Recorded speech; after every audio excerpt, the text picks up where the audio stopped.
Hello, it's Lawrence Romanosky and Aidan Goss from Calgary, Canada. We're shooting from the lug nuts facility, and what we have here behind us is a really beautiful example of an Austin Healey 3000, or the Big Healey. This is actually quite a special car with significant modifications from stock to put it in fast road tune. So we'll take this video and we'll break it up into sections. We'll talk a little bit about the Austin Healey 3000 and then get into the build, as we're going to call it. And this was a 7-year project by the engineer owner to create his version of a kind of road race Austin Healey. And I think his objective was for something to look stock, but to have significant performance increases. So we'll go through this build in detail. We'll do an exterior and interior walk around. We'll just point out the details of the paint, chrome, glass, rubber, soft top, the interior, gauges, all that sort of thing, carpets. We will then we'll do a paint meter report, just to show you how thick the paint is and how thin the filler is. Both of those things will be determined by the paint meter. Then we'll put the car on the hoist and we'll have a really good look at it underneath, examining some of these modifications especially, including a brand new chassis. And then we'll finish it off with a driving video. So this whole thing will take about an hour or so. Most of our videos are about that long. And we'll go through it. Well, we'll go through every square inch of this car, and our aim isn't to, give Top Gear any competition. But what we want to do is for the owner, who is in all likelihood, buying this car sight unseen, probably from a different country or even a different continent, sending somebody they don't know a whole bunch of money. We just want to do as exhaustive as a presentation as we can to just sort of eliminate all those unknowns and really give any prospective buyer the confidence to bid on the car. And with 250 or 300 photographs, with a binder full of documentation, and with an hour of video, including the driving video, I think we can get 99.9% of the way there. So with that, we'll start these sections, and we'll just do, the first bit will be a little bit about the Austin Healey. So the history of Austin Healey, of course, is well described in many books, and of course there's many internet resources. So I won't rehash that. But suffice to say, this was the Healey's sort of first big volume car that they did in conjunction with Austin. They would have showed the Healey 100 at one of the big auto shows, can't remember which one, and just shown as a Healey 100. And then Len Lord from Austin saw it, and Donald Healey and Len Lord immediately put together a deal to make the car an Austin Healey and put it in large-scale production. Healey wasn't in a position to manufacture these in any quantity when he designed it, but together with Austin, they made they could put it in large-scale production. Okay, so that was the birth of the Austin Healey mark.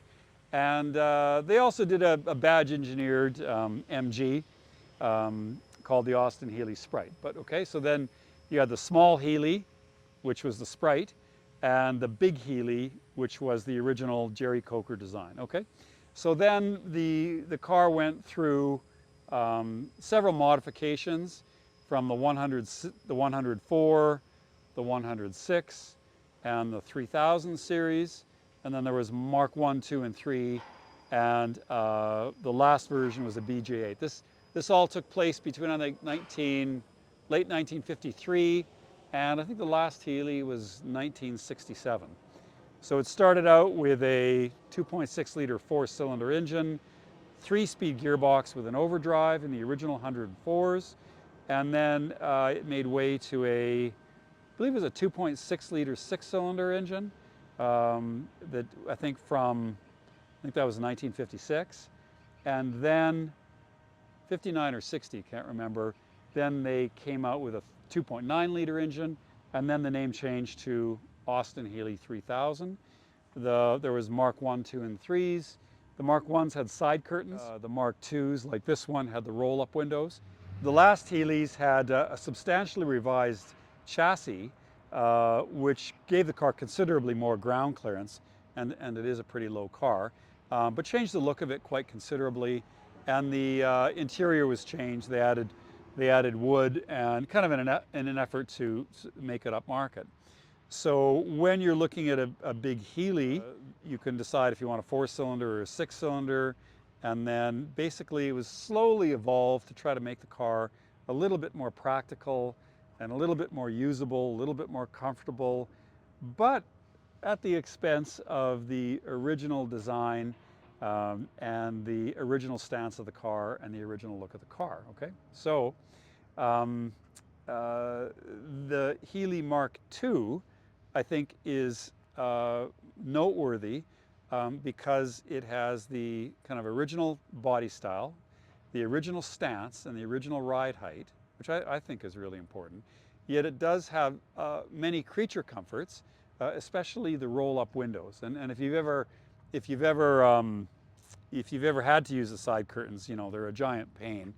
And I had, the car that I owned was a 56 106, and those cars all had side curtains. And I remember driving in the rain, and what happened is the water would kind of flow off the hood, and there would be a channel of it running down this side, and it would wrap around the A-pillar and drop in your lap, okay? So if you drove it in the rain, you'd get out of the car, and one of your pant legs was soaking wet, and the other one was dry.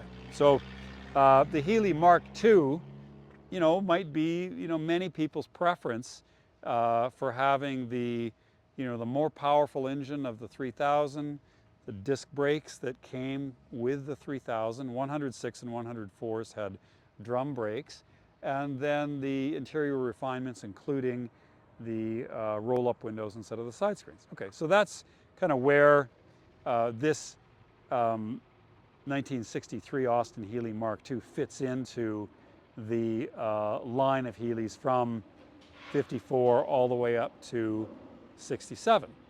In addition to that, you could get two body styles. There was the 2-seat versions, and then there was the extended version, which had a couple little seats in the back that really you just have for kids. So this is one with the little seats.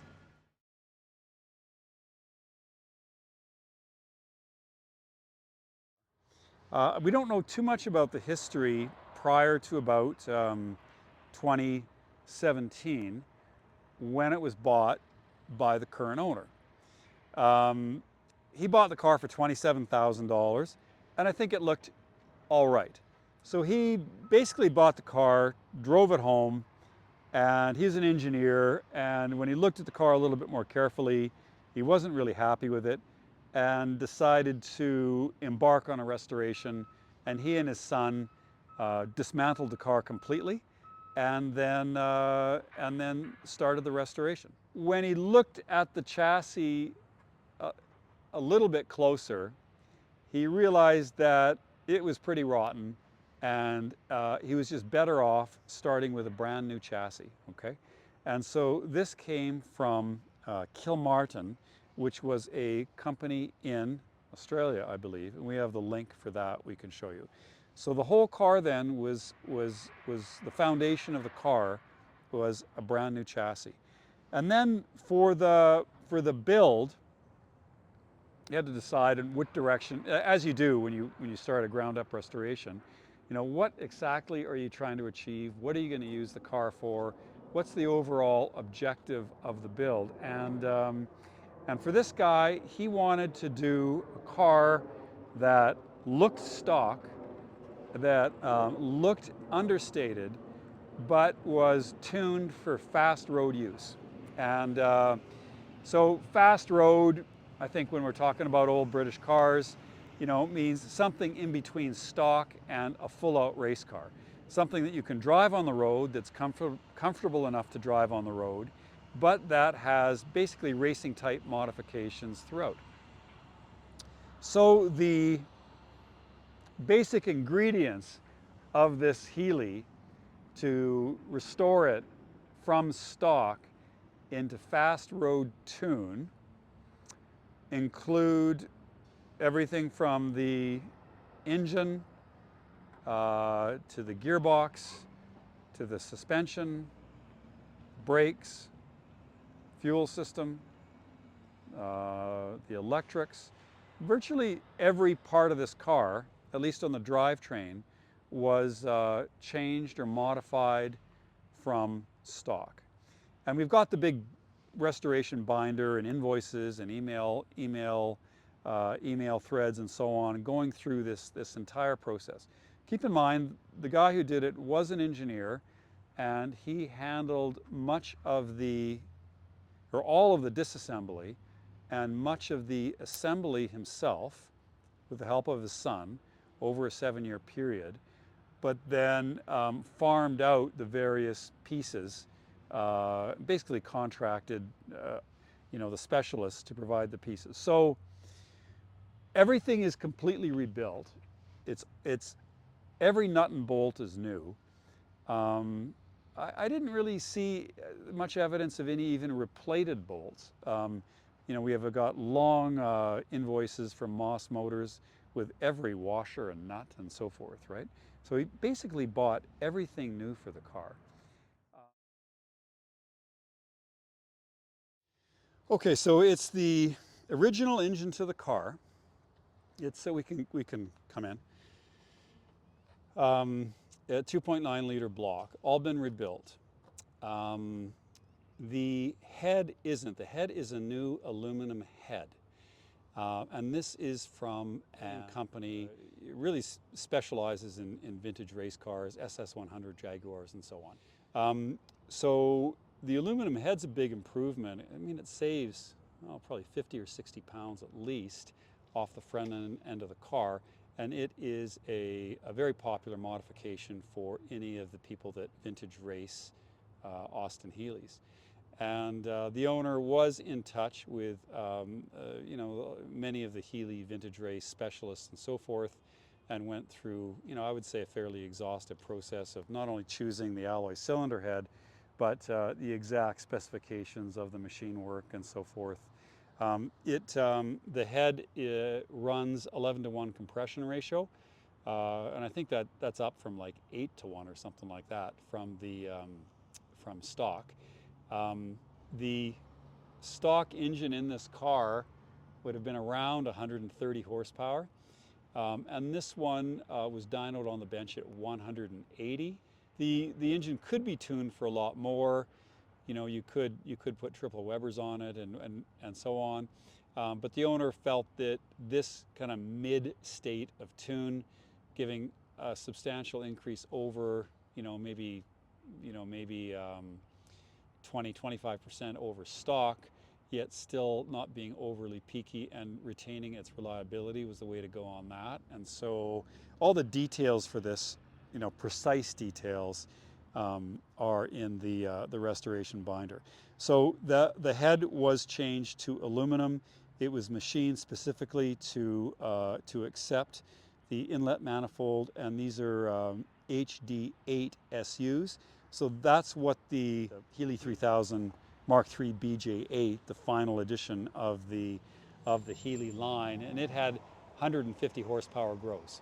So this engine is 180 gross.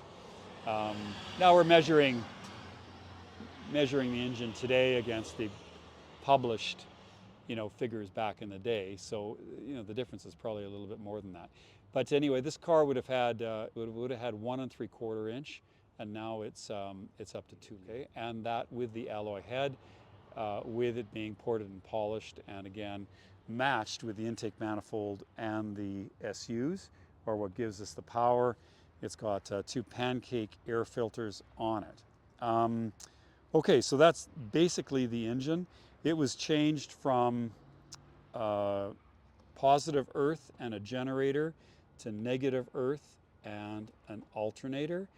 The ignition system is an electronic ignition system. It's a Petronix, I guess, distributor, and then the Lucas flamethrower coil. Okay, it retains all the original braided cloth wiring harness.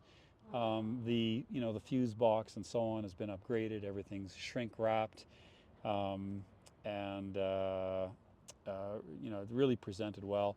The owner even kept the original Jubilee style hose clamps. You don't normally see that. I mean, most of the time those are thrown out and just replaced with the banjo type. And we've got some kind of cool modifications, like the British flag, on these plates on the side of the block and so on. So there's a lot of very fussy details that went into this.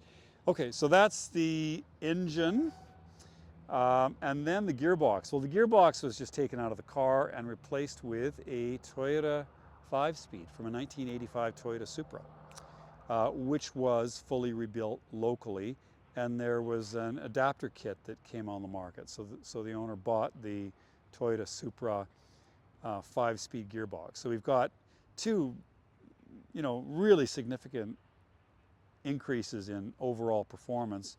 One from the engine with, maybe 20% more power than the stock Healey, and then another from the 5-speed gearbox.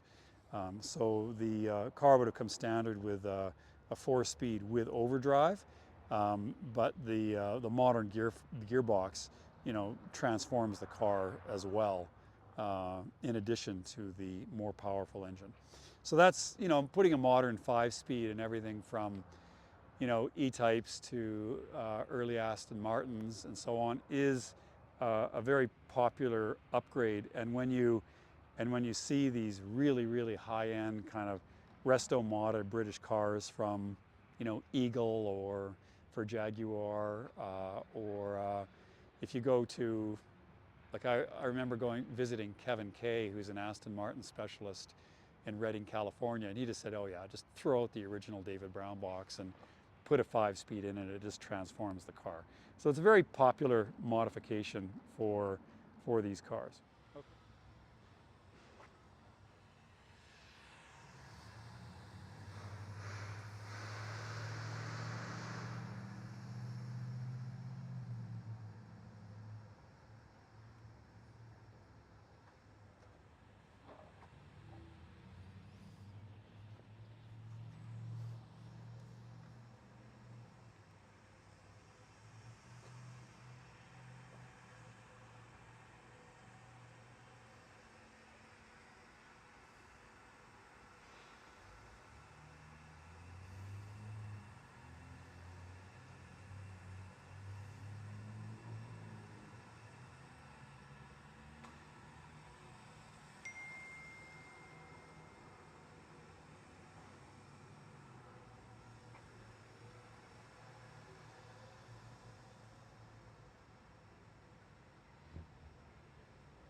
So I didn't want to miss anything, so forgive me for looking at my computer here. And let me just read off the items, which are also on my website.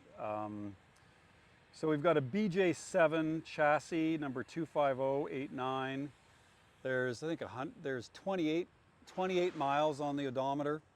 Maybe get a shot of that. So that, it was zeroed out when it was restored. We have this car being completed on September 17th. Happens to be my birthday. This is somebody telling me I should own this car. The parts purchased from Moss Motors, Dennis Welch, Autofarm, other specialist manufacturers.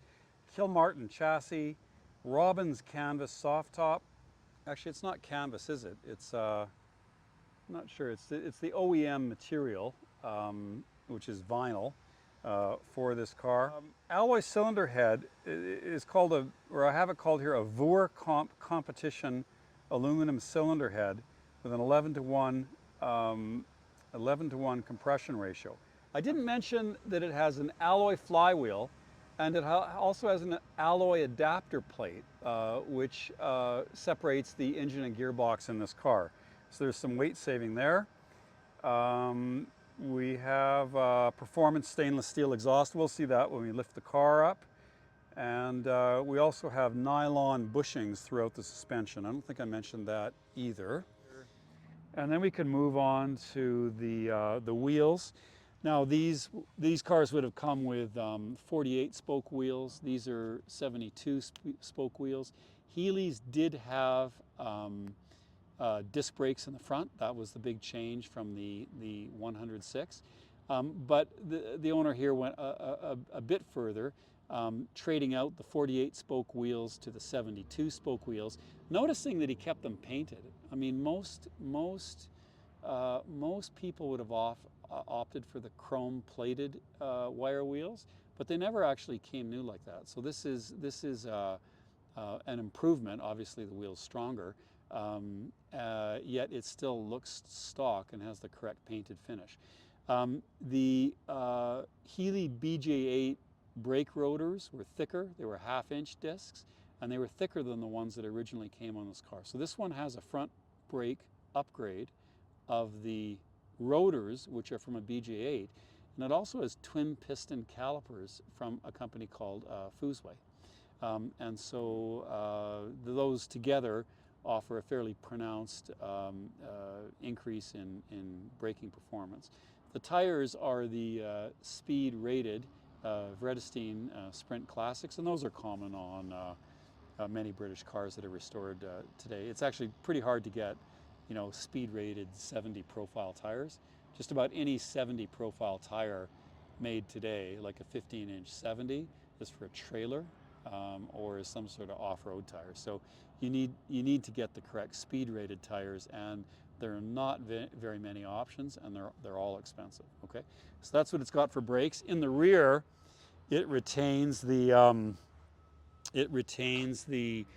drums, but those have all been rebuilt. There was a modification to the mounts for the friction dampers, and these are basically a wedge type design that allows you to move the damper, changing the camber of the front suspension. That's also a popular race type modification that was done to this car. So the anti-roll bars are stock, and but the adapter plates have been added for the changing some of the suspension geometry depending on what you want. So that was another change. In the rear, we also have some significant upgrades. Take that out. And here we have a beautiful aluminum hand-welded fuel cell. And this is also it's got a foam lining in it. So it's actually more than just a stainless, more than just an aluminum fuel tank. It's actually a fuel cell. Now, importantly, with this design, most fuel cells have an expiry date because they actually have like a bag inside them. And every 10 years, you have to basically throw them out and replace them. Not this design. It doesn't have an expiry date, so you don't have to worry about that.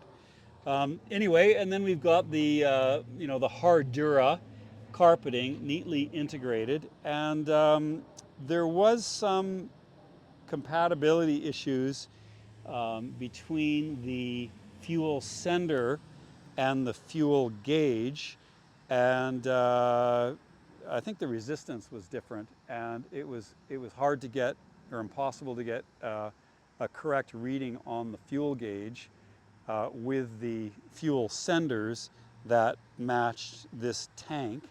And so the workaround for the owner was to install a separate fuel gauge, which is mounted in the trunk. So the idea being that you can open the trunk up, fill it up with gas, and get a correct measurement of fuel.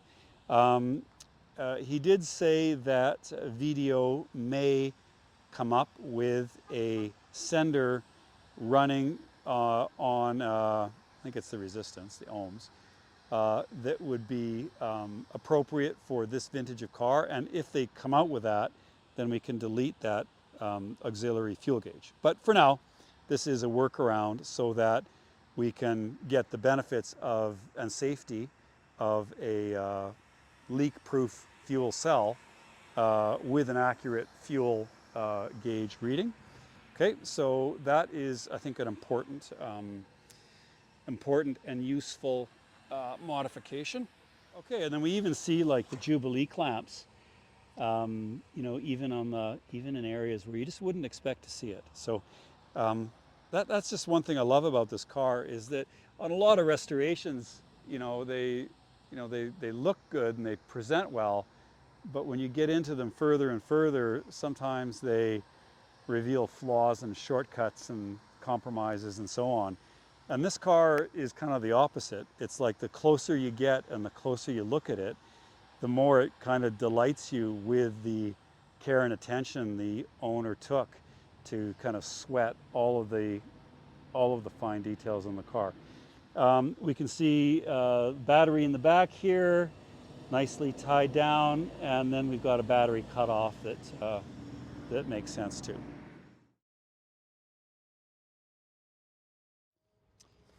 Let's get our paint meter out, and when we're looking at any restoration, you know, I think what you want to do, I think, for most people, is go through, paint meter it, figure out, you know, how much filler is in the car, look for big variations in the amount of filler. So that's one thing you can do. The other thing you can do is have a really close look at all the shut lines. You know, particularly when you get rusty cars and old British cars. I mean, when you know, they were heavily fettled on the production line.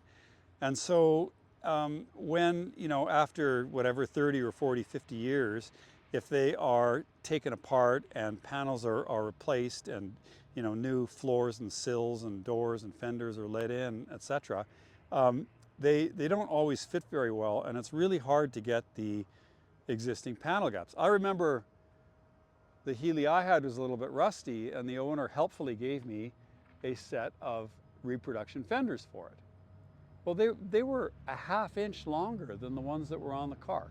So you know, to get a car that everything goes together well is extremely difficult if you wind up having to do a lot of invasive work for it. And Healeys are very difficult to get right, particularly the door fit and the swage line. What happens a lot is that, you know, the car is disassembled, the engine's taken out to get rebuilt, all the bodywork is done, all the pieces are cut out, and there are usually lots of pieces to cut out. The floors and sills, inner and outer sills, floors, etc., all are replaced, and the whole thing is painted and put back together. You know, the wiring's put in, the brake lines are put in, and whatever, and then the engine's put in. But the stock engine is, you know, 600 or 700 pounds or something like that with the gearbox in it. So then when the gearbox and engine are put in the chassis, well, the chassis flexes, and then none of the door gaps or none of the shut lines work anymore. But by that time, you can't really do anything about it. So that's why if you go to a British car show and you look at a row of Healeys, you know, every car around the door area looks a little bit different. And some of them are like way out. They have perfect paint, but none of the panels fit together. And that's why it's extremely difficult to do that with an Austin Healey. Like, it's very, very, very hard. And an E-Type as well. But let's just see what we have for paint meters. Now, when you take a body of a car that's, you know, 60 years old, you know, and you want perfect, you know, glass smooth panels with no ripples, no orange peel, nothing. You wind up using a high build primer, and so the overall thickness of the paint and the primer is quite thick next to, you know, something like a new car. Like if I take a meter of this G-Class here, you know, and I'm expecting like 150 or 200 micrometers, and I get 102, you know, a tenth of a micrometer here and a tenth of a micrometer here, you know, like 144, so 0.14 millimeters. But on a classic car, and even Concours $50,000 paint jobs on $1 million cars, it's a lot thicker than that, you know, a millimeter or more. So with that, let's just go see. Also, the Healeys have an aluminum shroud. The center section's aluminum, the bonnet's steel, and the fenders are steel. The big problems with the Healeys is that moisture gets in this join and the two metals start to corrode together, and you get electrolytic corrosion on the aluminum side and rust on the steel side. So, you know, that is a big problem for Healeys, getting this bubbling there. And when you're preparing the whole body, you know, the aluminum generally needs a thicker level of build-up primer than the steel. But anyway, all that said, let's just see what we got. I haven't done this before, so let's just see. 394, 491, 466, 378, 507, 1293, 1495, 1475, 955, 762, 1155, and on the shroud I'm getting 1789, 1323, 937,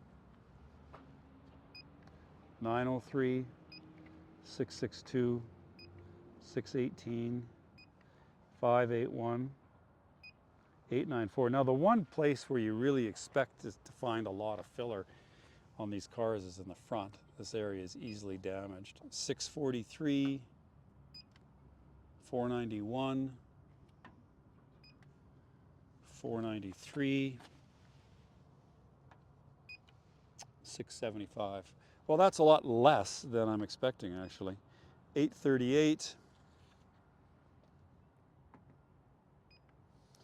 544, 682, 681. We'll try down this side.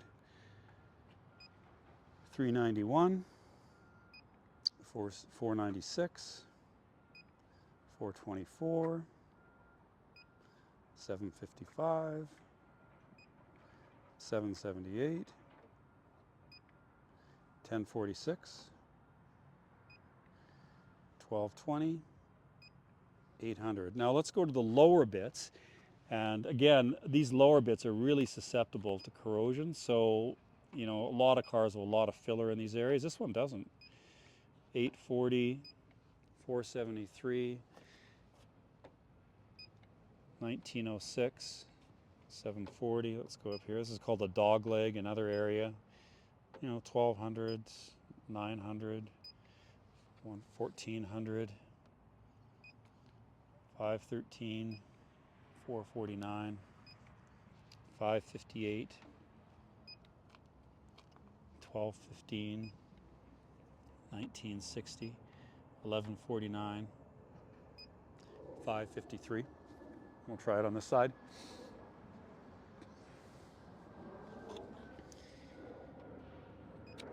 $505, 1700, 1083, 626, 635, 724, 1386, and around the back, 465, 915, 638, 619. Let's go along the trunk. 841, 919, 990, 661. Okay, well that's excellent. Now I do have bills for $75,000 Canadian for the body restoration of this car, with about 900 hours of work at the price of $65 an hour, which is cheap. Most restoration, and I know this guy was, the owner rented a garage and he did it in this rented garage. Shop rate has to be over $100 an hour now if you wanted this done professionally. The build was already $200,000 as it is, with $75,000 of the 200 being the body, done at $65 an hour, not 100 or 120. It just goes to show you how much money you can spend on these cars if you want to do it properly. Anyway, I'm very impressed with these results. I didn't see one single result over 2 mils, and most of the cars in the 500-600 range. And there's just a couple of areas where it's over 1 mil, and that's about as good as it gets for a 1950s car. You know, I don't, even the $1 million collectors with cost no object paint jobs sit at around 1 mils, you know, that I've seen from some of the best restoration shops in the country. So that is very impressive on the body of this Austin Healey. Okay, so next, after you've kind of determined how much filler there is or isn't in the car, the next thing you want to look at is gaps. And with a Healey, you just go straight here, and this kind of tells you everything. And you know, this car isn't perfect, but it's not far off, and I have no reason to believe that they were perfect when they were new.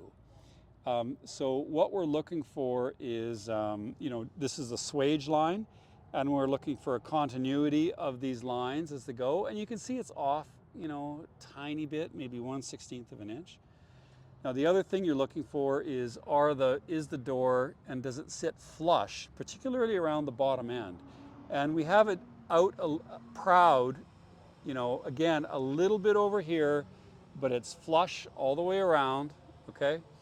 And then we can look at the evenness of the door gaps, you know, on all sides. And this car is pretty good. I mean, when a Healey is bad, you know, this is out like 3/8 of an inch or something like that. So, and then we can also look at, you know, how well the doors close. And this is never a strong point of British cars. But you know, the car's shut nicely, and there's no scuffing on the sill plate or anywhere around the door clasp.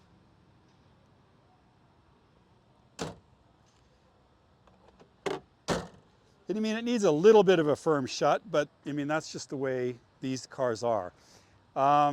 We can then look at the gap for the hood and the trunk, and we can see that it sits flush. I mean, it's almost, you almost never find one that's perfect. This sits a little bit proud, maybe on this edge, and a little bit sunk on this other one. And otherwise, it's pretty good. I mean, it looks like it probably could be adjusted to tilt the front of it a little bit, but it's pretty good. It closes well, and like I said, they were never perfect when they were new. Yeah, no, it's always like that. I mean, I've got an original E-Type Jag with 14,000 miles that's never had anything due to it, and it's the same way. Let's go to the passenger door, and again, you know, it closes nicely. We can see that the gap is uniform throughout. I guess we've got a couple little chips in it. I think on the driver's door, as well. I think that comes from fussing around just trying to fit it and adjust it properly. Very difficult to do. We can look at the swage line, and on this one it looks pretty close to perfect. And then on this door, you know, the whole door sits basically flush, maybe a tiny little bit out here. But again, it's really tough to make it any, you know, to get them perfect.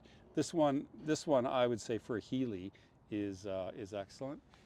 Let's go to the back here, and we'll look at the trunk as well. And we can see that it's flush around the sides. Maybe it's a little bit proud at the bottoms, but again, it closes nice and it's secure, and it looks like it's flush.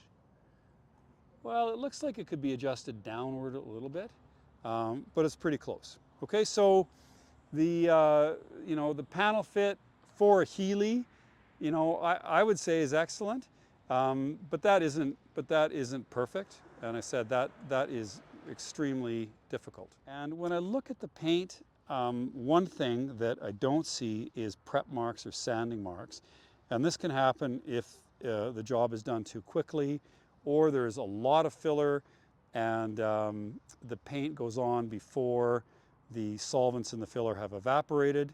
When you're doing a concours car, at least the guys I've talked to that do that, say that after the filler, they leave the car for 6 months and they let everything evaporate, and then they go back and paint it.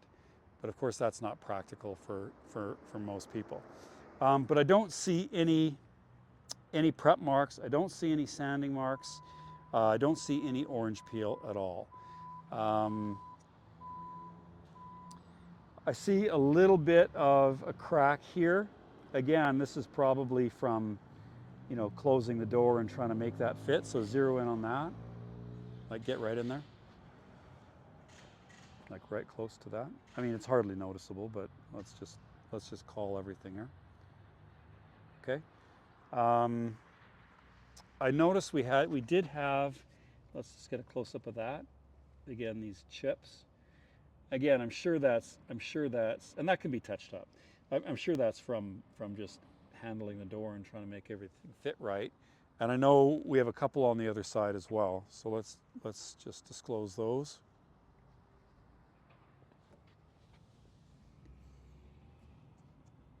So we have a couple of chips there.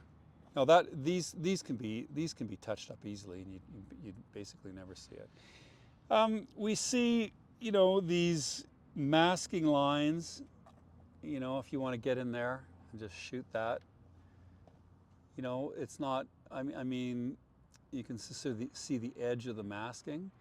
So, you know, that could be done a little bit better, I think. I'm not sure what he would have done differently, but you can notice that if you look really close.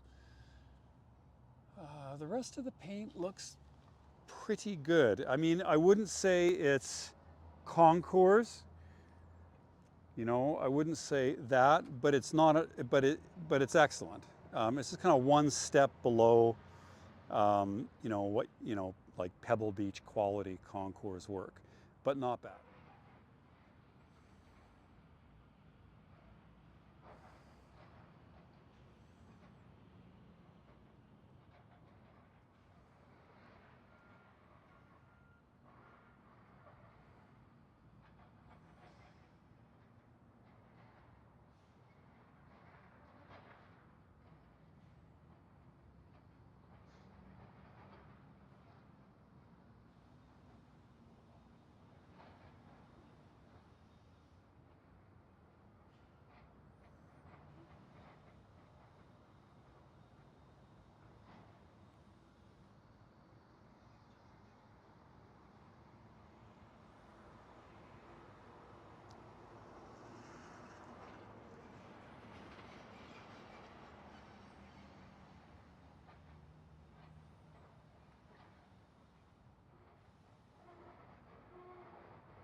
Let's look in the interior. So this was a a blue leather kit from Moss that was professionally installed. Okay, so that's not easy to do, to get the right shape of the seats. It's easy to overstuff them and stuff, so we don't see that. New carpet kits, all the gauges were sent away to be rebuilt. The dash was recovered. The ventilation vents were repainted. The steering wheel looks original. I don't think that's a reproduction, but it looks like it's been redone. We don't see any kind of crazing or cracks. These things, this is called, is it a banjo type steering wheel? It's easy for them to crack in the corners. And many Healeys will have put a wood wheel, which is an easier, more durable, I would say. So these things actually don't survive that well, and they're very expensive to refinish. Okay, so new convertible top, all new hardware here. It looks like even all these screw heads have been clocked, so they're all look like they're all facing the same way. I'm not sure if that's intentional or not, just the ones I'm looking at, but it all looks very orderly. Again, there's no pieces in here that he didn't bother to fix. Everything in the car is brand new. Okay.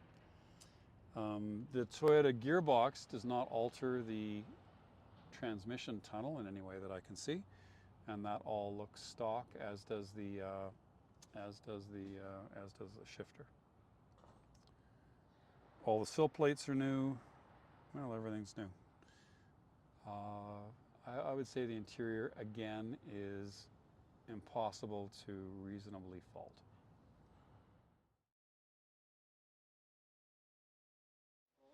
All right, so let's get a look at the underside of this beautifully restored and upgraded 1963 Healey 3000. So Aidan can bring the camera in and we can just do a slow pan just to get an idea. Now, this is a brand new frame, and Healeys are very low, and they rust. And so, I guess that's why there's a market for new frames in Austin Healeys. It's actually pretty hard to find one with really straight frame rails. And also, these pieces here, these cross members, get damaged really easily. The car is very low, and so the chassis does get beat up. Also, a lot of them were in accidents, and a lot of them you'll see repairs in the front end, with repairs done to the chassis. In addition to that, any of these cars, any of these British cars from the 50s and 60s are going to rust. And what we see with the Healeys is these areas in the sills and the floors and so on rust badly. And then, most of the restored cars, the outriggers are going to be replaced, the sills are going to be replaced, the floor pan is going to be replaced. And of course, this influences heavily the fit of the doors. And so, getting a new chassis where everything is straight and you don't have to worry about that is massive and extremely expensive.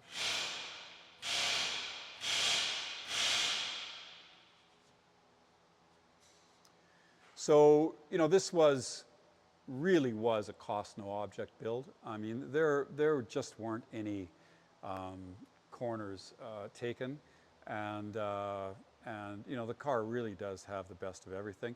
The only mileage on this car is testing miles to make sure everything works properly. Otherwise, every single piece is fresh.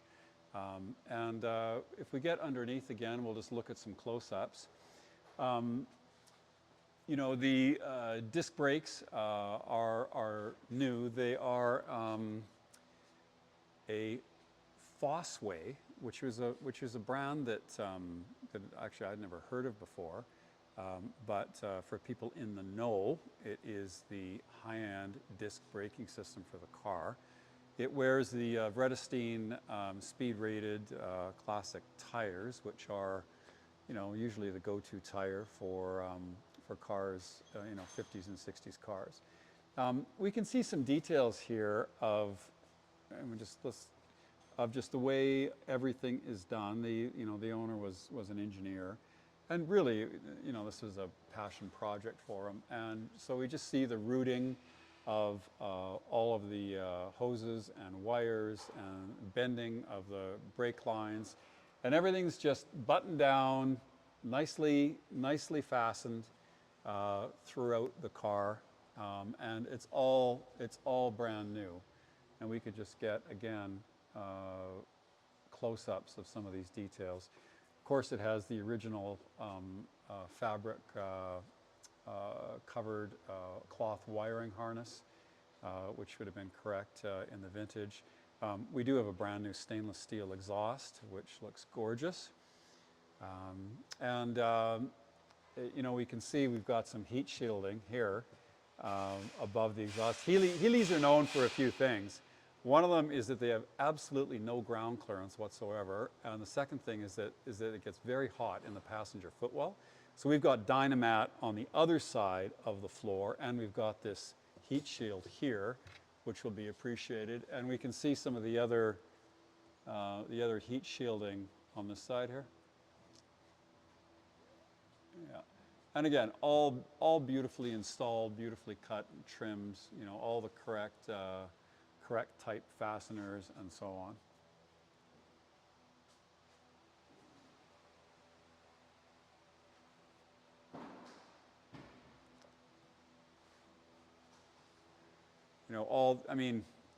What can I say? Every single thing in the car has been rebuilt with the best parts available.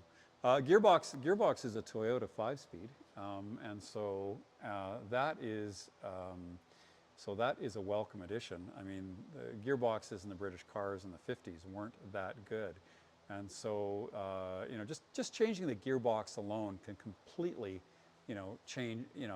completely change the car. And a Toyota 5-speed is, the best available option.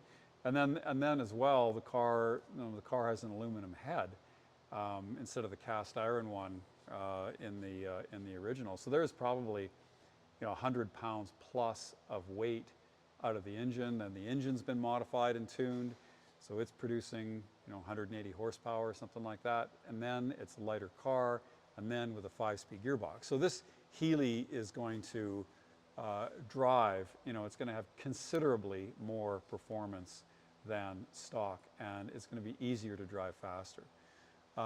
We can get a close look at the rear suspension and the rear leafs. And I know the friction dampers in this car were changed, and I'll have more about that in the write-up. I'll go through that exactly, but I know that the Healeys had these friction dampers, oil-filled friction dampers, and so I know that they are upgraded. And we've got 72 spoke wire wheels, and I think it would have come with 48 spokes, so that is an upgrade, a common upgrade as well. The brakes, the drum brakes were kept, and you can see that they're finned. The discs in the front were changed. It came with front disc brakes, but they've been upgraded. Okay. We can see, and I guess we can't see it from the bottom. Oh no, we can. So that is a stainless fuel cell, replacing the gas tank as well. And we can just maybe get a close-up of these riveted panels. So the Healeys have an aluminum center section and then steel wings and a steel chassis. So when the aluminum and the steel join, they are joined by rivets. So we can see that right there. Live axle, of course. We can see that all it's been rebuilt. You can see the sealant that's in there, and you can see the upper, the bases of the seats as well, if you can get up there.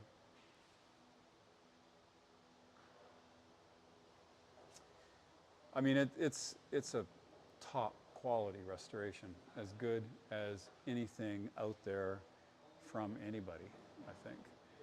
We don't see any leaking from the engine or the gearbox or the radiator or the brakes. There's no fluids. Everything looks dry. I mean, it's had a couple 100 kilometers of shakedown driving just to reveal any problems and get some sorting. So that is important. It's a lot easier to just bolt together a bunch of shiny parts, or that's relatively easy.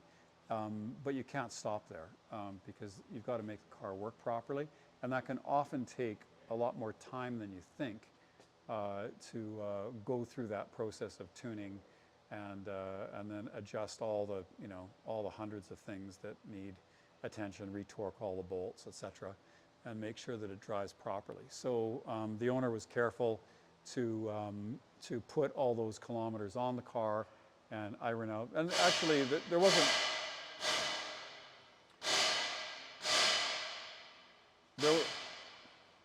wasn't much that he had to do, but again, he did go through that process. So maybe just give it a couple more slow pans, front to back, and we'll leave it at that. It's pretty hard to fault. Well, I can't find fault with it. It's about a perfect restoration as you could imagine.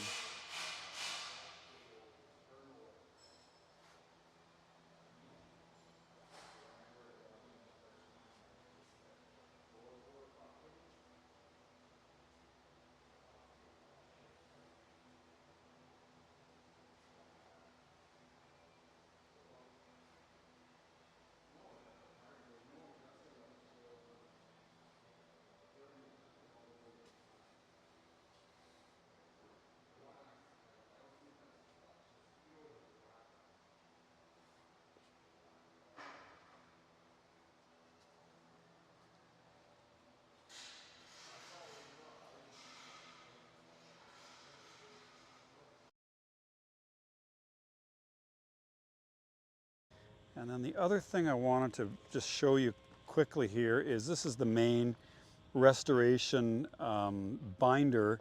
And the owner is very thorough. It's all tabbed in various sections, etc. And where applicable, it has the email traces. In this folder here, we have the BMIHT, the British Motor Industry Heritage Trust Certificate. And so let's just look at that.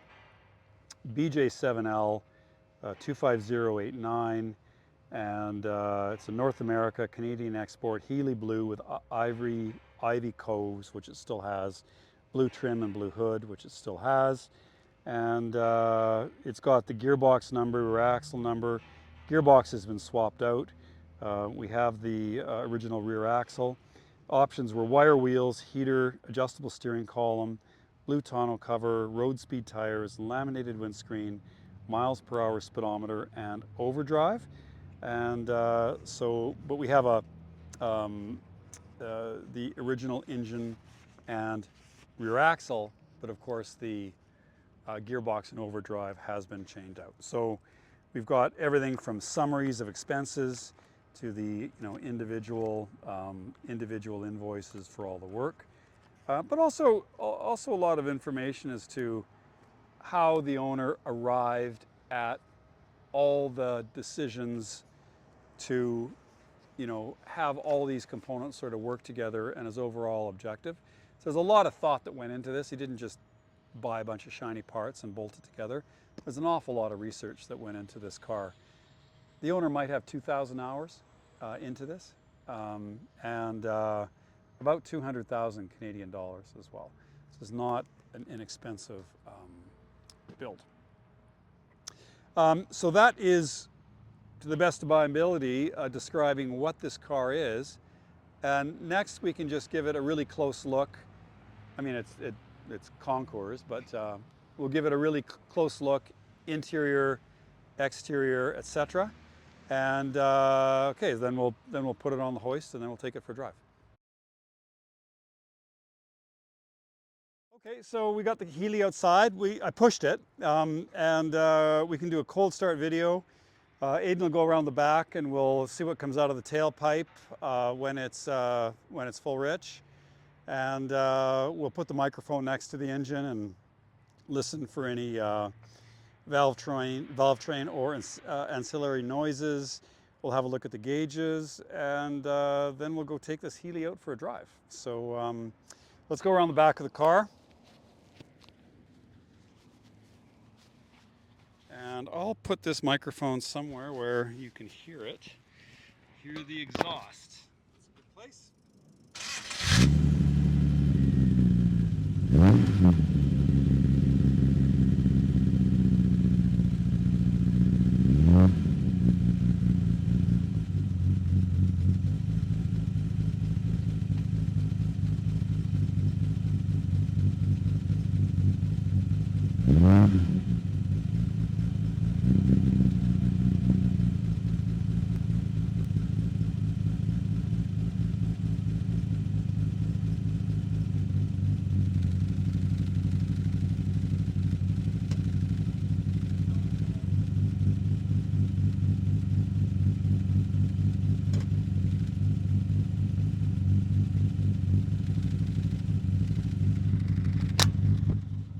Sounds pretty nice. All right, let's go around to the front of the engine now, front of the car. And we'll just place the microphone around the engine. Now it's a fresh rebuild, everything's new. Alloy head, 11:1 compression ratio, SU SD8s from a big Healey. Sorry, from a BJ8 Healey.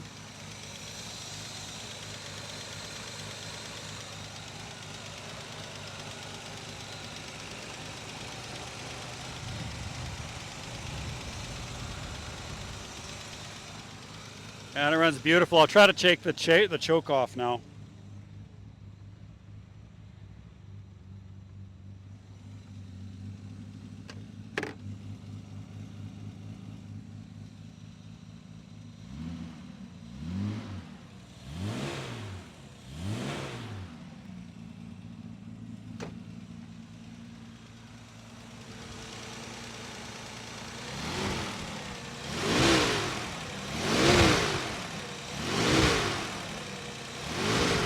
Revs nice. Revs a lot quicker than the stock Healey power plant with the alloy flywheel, and everything's lightened and balanced in the internals as well.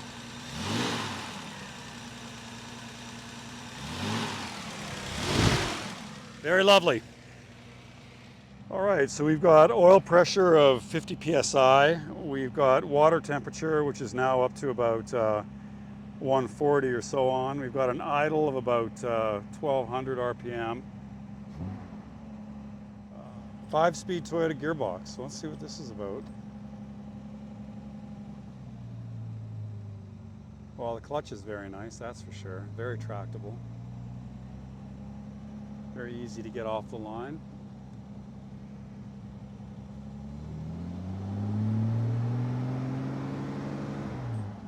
Well, the gearbox is about a quarter the travel of the original. I'm really impressed with the tractability of the engine. For something that has increased performance, you maybe expect it to cough and sputter a bit at low RPMs, but this one doesn't at all. Picks up very cleanly from low RPMs, like almost no RPMs. And it's got,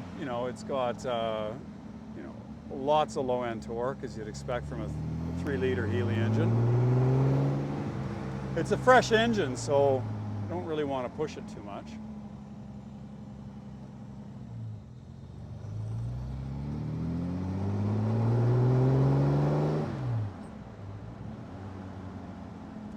Very nice gear change, very direct. Steering's tight.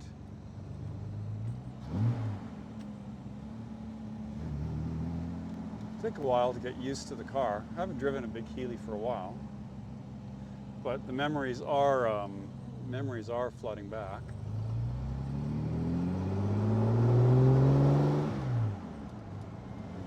Gearbox is wonderful. It really is.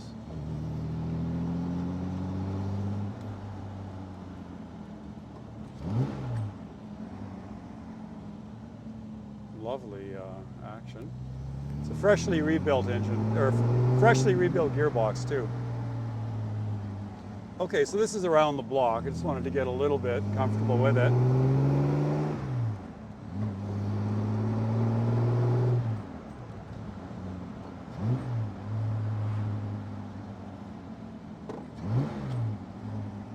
Yeah, nice.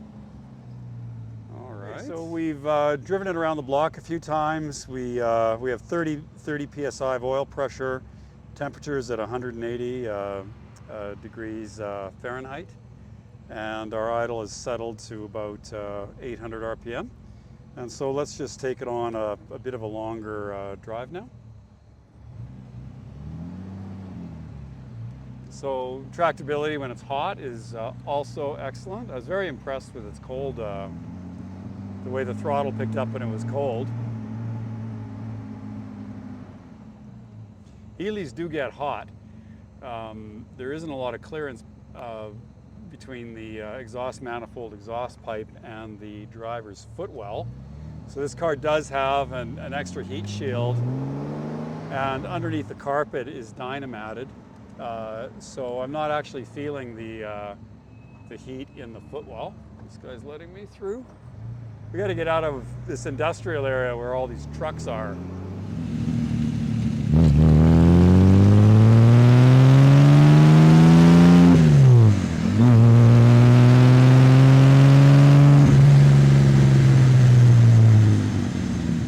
So we're entering the freeway now. And I should probably use about 3,000 RPM just because it's a fresh engine. Peak performance is about 4,500 probably.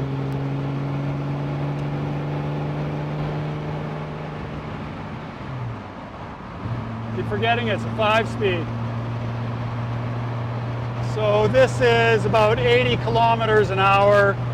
I'm revving about 2,300 RPM. The overdrive isn't going to do anything because, of course, it's taken out of the car. If I increase it to 60 miles an hour, 100 kilometers, I've got about 2,700 RPM or so.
Brakes are good, powerful.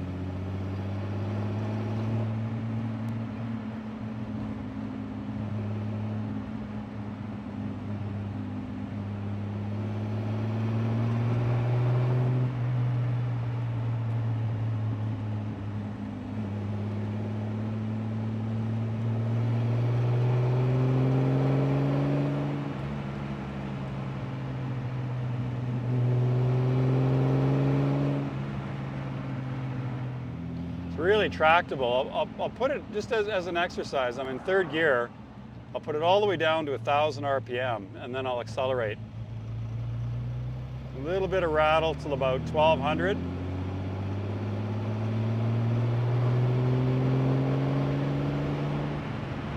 It's a wonderful flexible torquey engine. And you can tell the carburation and everything is set up properly.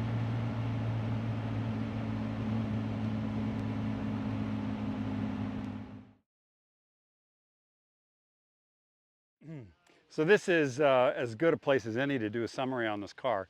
So we've just gone over it and gone over the mechanical specification and looked at it on the hoist and taken it for a drive and so forth. And now it's kind of parked in North Glenmore Park in Calgary. And so I haven't really had a chance to drive it until now. So it gives me a chance to sort of wrap up my thoughts on this car. You know, first of all, a big Heeley is just one of those iconic designs. You know, the Jerry Coker design that came out in the early 50s is just, I mean, it's just one of those cars that, you know, there's nothing you can add to it, there's nothing you can take away from it. You know, it just somehow came out perfect. And I think that applies for, you know, all the variants of the big Heeley, except I think the BJ8, in the interest of convenience and comfort and so forth, lost a little bit of that with the increased ground clearance. So the big Heeley's just got to be on every sort of British car enthusiast list for starters. And then of course, which big Heeley? Well, there's 104s and 106s and you know, performance versions of those, the 100M and the race version, the 100S. And then you get into the Heeley 3000s, which added a 3-liter engine, 2.9-liter engine, with a much better intake manifold and quite a bit more power and torque than the 2.6-liter and the 106. So the 3000 also gave you disc brakes. So there's no thing about a 106 that's better than a 3000, except maybe the price. The 3000's you know, just a better car all around. They still look the same. At least the Mark I 3000s. Now that car still had roll-up windows, or sorry, still had side screens.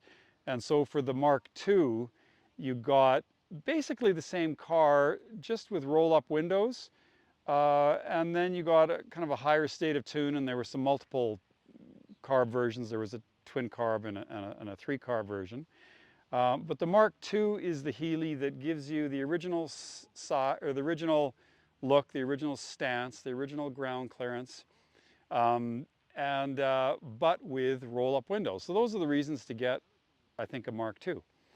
The Mark IIIs, particularly the BJ8, tried to go upmarket even further, and you know, wood trim in the interior, but they looked, to me at least, a little bit funny because they sat a bit higher, and they just didn't quite have that kind of rakish, you know, British sports car look that the earlier Heeleys had. Okay, so then let's say you got to a BN7. Well, what makes this different? Well, there's a lot of big Heeleys that look like this, but under the skin, they just don't compare. First of all, it's a nut and bolt restoration. Everything's completely taken apart.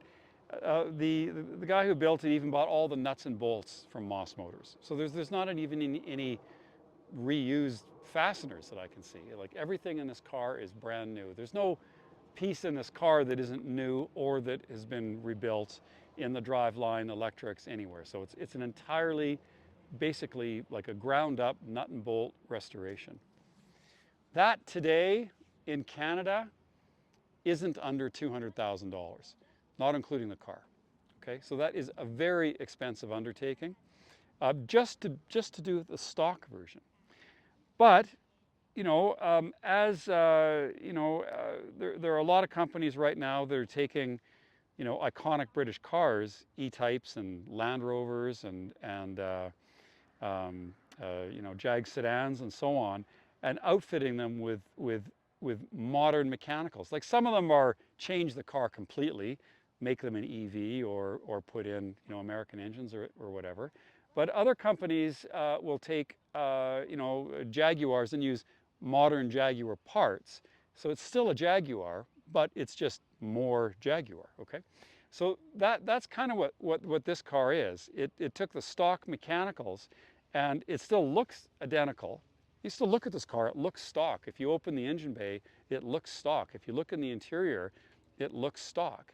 Okay, but the whole frame and drivetrain isn't. It started with a brand new frame. Heeleys are very low. They're very susceptible to damage from underneath. Many of them were in accidents. The frame rails are often bent and repaired in the cars, and they're often rusty in the floors and the sills and so forth, the outriggers.